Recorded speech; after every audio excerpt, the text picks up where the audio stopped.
Bonsoir, nous sommes toujours en plein cœur de Rome. Et comment ne pas faire un tour de la littérature italienne sans aborder le grand Luigi Pirandello. Et ici, depuis le bâtiment qui abrite son dernier studio, nous allons pouvoir parler de son œuvre avant de nous envoler pour sa terre d'origine, la Sicile. Restez bien avec nous, nous allons faire un grand voyage. C'est parti.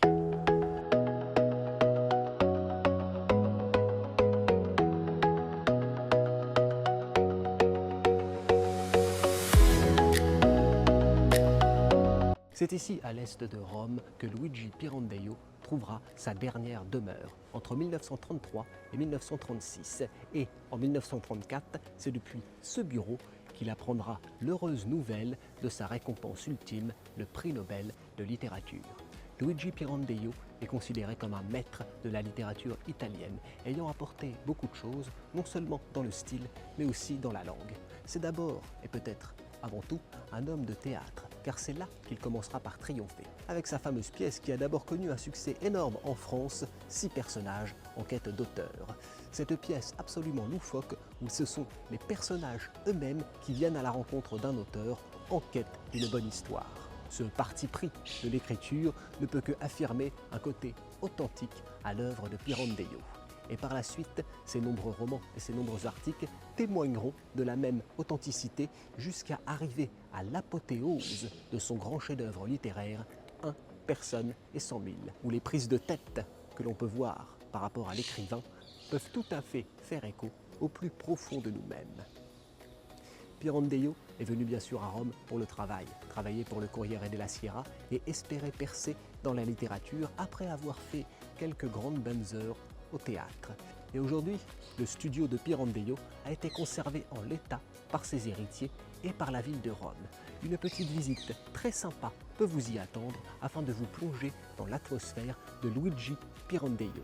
Alors si vous êtes de passage à l'est de Rome et que vous voulez vous offrir une petite demi-heure de littérature et de poésie, passez donc ici au studio. Et Pirandello est d'abord et avant tout un auteur sicilien. Il aura d'ailleurs composé bien des œuvres ayant pour cadre sa terre d'origine.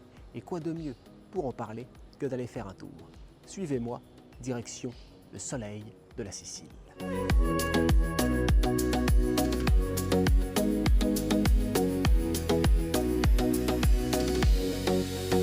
Et donc comme promis, nous y voilà, et oui, malgré ce ciel gris et ce petit vent frais qui souffle, nous sommes bien dans le sud de la Sicile, dans la province d'Agrigento, Girgenti en sicilien, et c'est dans cette maison que vous apercevez juste derrière moi qu'est né Luigi Pirandello à la fin du 19e siècle. Cette maison qui existe toujours et qui aujourd'hui est devenue un vrai petit musée à la gloire et en hommage au grand auteur sicilien. Vous pourrez vous plonger dans l'univers de son enfance, mais aussi celle de son inspiration. La Casa Pirandello n'est pas la seule que Luigi aura habitée durant sa première jeunesse. Il y a aussi celle d'Agrigento, la Villa Pirandello, aujourd'hui comme elle est appelée, qui était en quelque sorte la résidence d'hiver de la famille, où vous pourrez même vous offrir le luxe de passer une nuit grâce aux nombreuses chambres d'hôtes que propose la villa. Un formidable moyen, ainsi, de s'entourer des belles phrases de Pirandello qui ornent chaque mur. Et d'ailleurs, les phrases de Pirandello, toutes ces belles phrases de Pirandello, elles ornent toute la ville elle-même d'Agrigento. Cette petite ville construite en escalier célèbre son auteur à chaque coin de rue à travers différentes citations sur la vie, sur la Sicile, sur l'amour, sur toutes les choses dont l'auteur s'exprimait. Et s'il n'y avait que ça, le petit village au sud de cette maison au bord de la mer s'appelle désormais le Villaggio Pirandello. Les terres de la famille étaient présentes ici. Et entre ce village et cette maison, on peut admirer, selon la volonté de l'auteur, la tombe de Luigi Pirandello, un monument absolument spectaculaire, similaire à son œuvre, dans lequel, là aussi, on aura le droit à une épigraphe signée du poète. Alors la Sicile de Pirandello, c'est bien sûr sa terre natale, sa terre d'enfance. Très rapidement, il aura rejoint Palerme pour étudier et même publier ses premiers écrits, et ensuite Rome, où il deviendra l'écrivain que l'on connaît.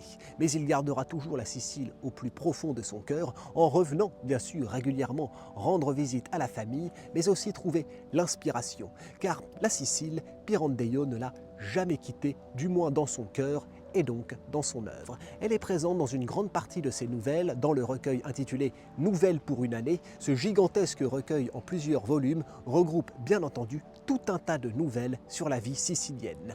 À la pioche, les médailles ou encore la jarre qui deviendra elle aussi une pièce de théâtre. Lì seduto, ogni giorno, aspettava che qualcuno lo chiamasse per qualche commissione.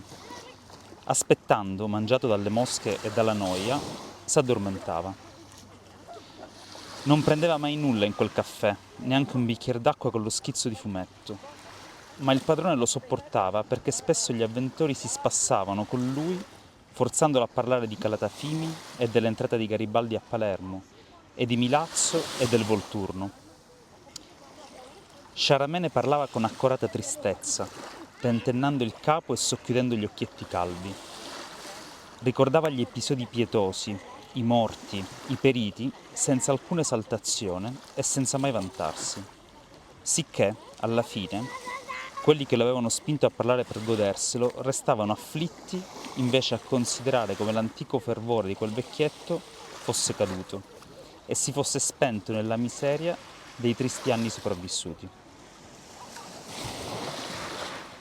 Et puisque le théâtre était peut-être la discipline maîtresse de Pirandello, la ville d'Agrigento a su lui rendre hommage, le plus beau des hommages, en baptisant son théâtre sublime Théâtre Luigi Pirandello, sur la place qui, elle aussi, porte son nom avec un magnifique buste, et ce théâtre est un chef-d'œuvre à découvrir. Même s'il n'y a pas spectacle d'ailleurs, offrez-vous le petit bonheur de le visiter, vous ne serez absolument pas déçu de l'intérieur. Ainsi, plus de 100 ans après, la province d'Agrigento vit sous les couleurs de son auteur qui l'a tant célébré, tant aimé, tant chéri, au point d'en vouloir faire sa dernière demeure. Alors si vous passez par cette partie sud de la Sicile qu'est la province d'Agrigento, où il y a tant de trésors à découvrir, ne serait-ce que la ville en elle-même, mais aussi la vallée des Tempes et la Scala dei Turchi, cette formidable plage monumentale visitée par le monde entier, offrez-vous aussi un petit détour poétique par la maison de Luigi Pirandello et surtout, ne manquez pas de lire ces phrases et de les laisser pénétrer en vous pour une bonne réflexion. Vous y trouverez certainement des vérités et une poésie qui ne vous laisseront pas insensibles. Interview terminée.